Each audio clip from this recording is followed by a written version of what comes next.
Middlesex lost their opening Friends Life T20 match against local rivals Surrey on a damp night at Lords, the margin of defeat being 28 runs on the Duckworth-Lewis method. Rory Hamilton-Brown won the toss and decided to bat first, with himself and Steven Davies looking to get the Brown Caps off to a quick start, something they were not really able to do thanks to some excellent tight bowling from the Middlesex attack. They did put on 14 in the opening couple of overs, but then the dangerous Hamilton-Brown lost his middle stump to Stephen Crook. His dismissal ended the second over, and the third began with Davies nicking Toby Roland-Jones behind. Roland-Jones became the first of 4 bowlers in the match to take a wicket with his first ball.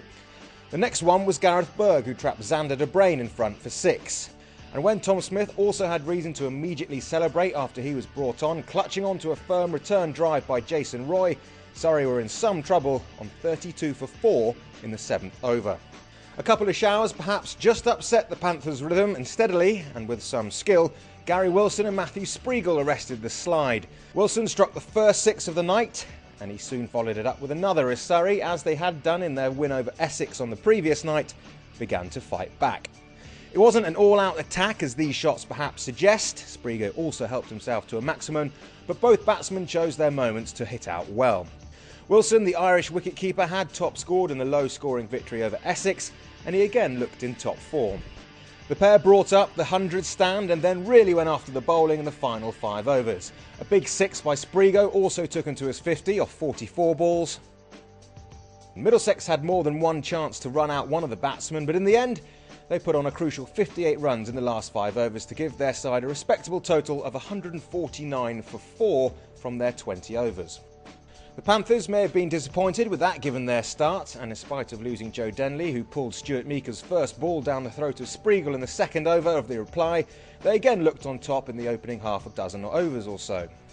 It was another Irishman in the form of Paul Stirling who gave Middlesex the impetus. He took on Dirk Nannes, who returned to Lords only to see his opening over be slammed for 14 runs. Stirling, who had a brilliant 100 in the CB40 win over Lancashire last weekend, appeared to be set to put his name in lights in this competition too. He was well supported by David Milan, who also looked in the mood to impress. The runs were coming at a great rate, and by the end of the 6-over power play, 53 runs were already on the board, and Middlesex were well ahead of the Duckworth-Lewis targets should the rain return. As they dominated the early part of the Surrey innings, Middlesex were doing the same again, with Stirling in great form. The turning point of this encounter came midway through the 8th over, as Milan was LBW to Gareth Batty for 26 at 64 for 2. With the clouds getting darker, Middlesex was still ahead, but 2 wickets and 2 balls in Batty's next over rather ruined the Panthers' chances. Both Stirling for 36 and Berg were bowled by Batty, who in a flash had turned the match quickly in his side's favour. With the rain now falling again, Middlesex knew that the match could end at any moment, and in trying to get ahead of the Duckworth-Lewis score, Chris Rogers found Meeker at long on. From 64 for 1, the home team now found themselves on 76 for 5, and things sunk further after that. Neil Dexter was leg before to Zafar Ansari for 11, and then Hamilton-Brown brought himself on and struck twice in his only over. John Simpson didn't get enough on this shot and was held in the deep by Roy, who then claimed an outstanding diving catch at cover to also remove Crook, who, like Simpson, was out without scoring. In just 4 overs, Middlesex had lost 7 wickets to go from 64 for 1 to 86 for 8. And when the rain became too heavy, the match was called off, with the Panthers on 99 for 8 after 16 overs.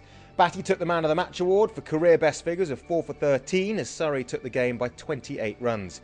At least Middlesex soon have the chance to redeem themselves with a home game at Lords against Sussex on Sunday.